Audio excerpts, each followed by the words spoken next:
I want to open up this video by just saying you are all breathtaking. It's been a ton of fun making videos with Mike on Deconstructing the Game, not the least because the audience here is fantastic, the engagement has been amazing, and it really makes it feel rewarding for us to work on this stuff.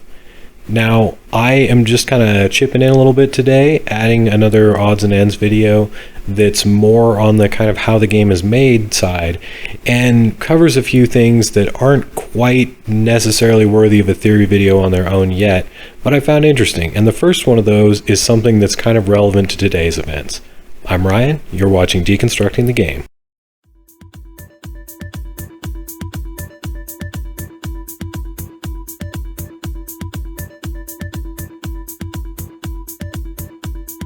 I'm going to try to do this without too many spoilers, though there may be some. At the end of the game, you have the opportunity to go to space, much like the historic Virgin Galactic flight today. Yeah, you know I was going to bring that in. But one of the more interesting things about this part is if you look out the window, you can see the famous Crystal Palace space station. I do just want to make a quick note on that. Actually, in Altered Carbon, that's a reference to the Cyberpunk pen and paper role-playing game. It's been in there for a while, so it's actually a reference in Altered Carbon, but there are tons of references to Altered Carbon. So anyway, you would assume this is fake, and that all of it's small. Like, for example, the planet Earth, this skybox, all of it is smaller than it appears, and you can see that you can just go right out of it and you're floating above the Badlands. But what's really odd about Crystal Palace is it's quite large.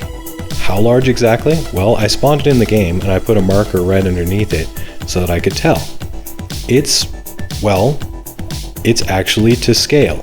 It's just over 1.6 kilometers. And if we compare this to the entrance in the wiki, it says that it's just under 2 kilometers. So although it, we could say it's a tiny bit smaller, it is basically to scale within the game. And this, I don't really, necessarily know what to say about this.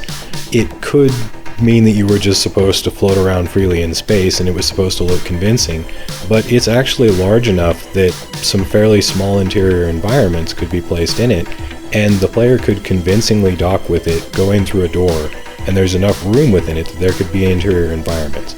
Now, there don't appear to be any interior environments linked to it at the moment. You can no-clip to your heart's content out of that mission. But it's one of those things that's interesting to note and is something that we may talk about in the future in videos. One thing that Cyberpunk 2077 has received deserved praise for is the design of the world itself, regardless of how well it was actually implemented within the game. And interestingly, that actually extends to comparing with real-world geography within the lore of the game. Now, Night City actually occupies the current-day location of Carmel Bay, and specifically the resort community of Carmel by the Sea. And the coastline of California has been significantly changed in the world of Cyberpunk 2077 by huge earthquakes that you can see described in the game's lore. But it still follows the basic shape, and within the rulebooks of the games, it is clearly described that this is where Night City takes place. It's actually shown on game maps, and where all of this is explained to us what happened to California and when and how Night City was built. But here's a map, for example, from the game that will show you the general layout of California, which is now split into Southern and Northern California. I did some map comparisons just for fun, though residents of the Monterey area, please don't get angry with me. It's not totally accurate in the game. There's been earthquakes, it's apocalyptic and stuff. I'm sure they made new roads.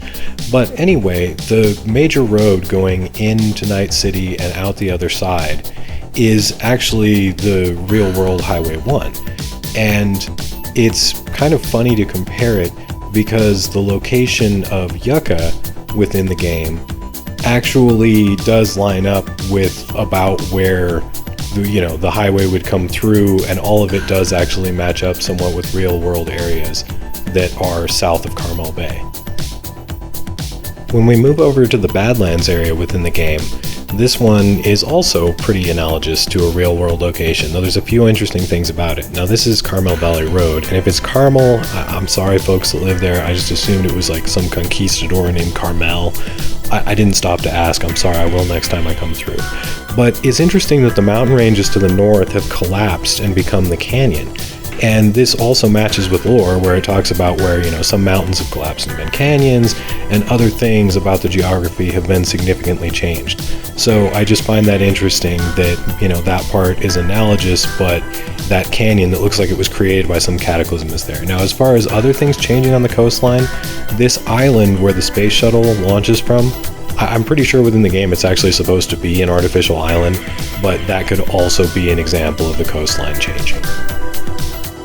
My final comparison is one I at least found kind of funny, and that is that the location of the oil fields in the game matches up with the real-world location of the lovely Pebble Beach golf course.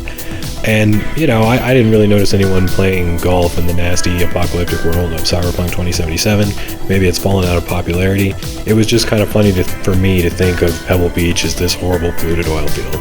That's all I've got on this one. I hope some of this was interesting and gave you guys something to think about how the game was made and what CD Projekt Red was thinking. Thanks for watching Deconstructing the Game.